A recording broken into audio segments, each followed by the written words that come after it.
Guys, welcome back to my channel. നമുക്കിന്നൊരു Maggi ഉണ്ടാക്കിയാലോ? വാ.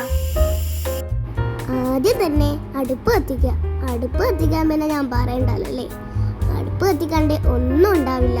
അടുപ്പിലേക്ക് ഒരു പാത്രം വെച്ച് ആവശ്യത്തിന് വെള്ളം ഒഴിക്കുക. തിളച്ചു വരുന്ന വെള്ളത്തിലേക്ക് നമ്മളുടെ മാഗി പൗഡർ ഇടുക. അത് അവിടെ നിന്ന് അങ്ങനെ തിളക്കട്ടെ. അങ്ങനെ തിളക്കാൻ വിട്ടാൽ മാഗി ആവില്ല കേട്ടോ. തിളച്ച വെള്ളത്തിലേക്ക് നമ്മളുടെ മാഗി പൊട്ടിച്ചിടുക. പിന്നെ നമുക്ക് അതിനെ അങ്ങ് വിടാം. അതവിടുന്ന് വേവട്ടെ.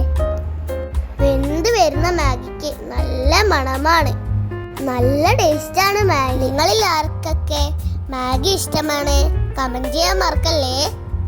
അങ്ങനെ നമ്മളുടെ മാഗി വെന്ത് വരുന്നുണ്ട്. വാ, വെന്ത് വരുന്ന മാഗി നന്നായി അങ്ങ് ഇളക്കിക്കോ. കുറച്ചൊന്ന് ചൂട് മാറിയിട്ട് തിന്നാ അല്ലേ വായി പൊള്ളും. ഈ മാഗിക്ക് എന്നേക്കാളും ഇഷ്ടം വേറൊരാൾക്കാണ് കേട്ടോ. ആളെ പരിചയപ്പെടുത്താം അടുത്ത ബ്ലോഗിലാവട്ടെ. ഇത് ഞാനൊരു ഷോക്ക് വേണ്ടി ടേസ്റ്റ് ചെയ്യുന്നതാണ്.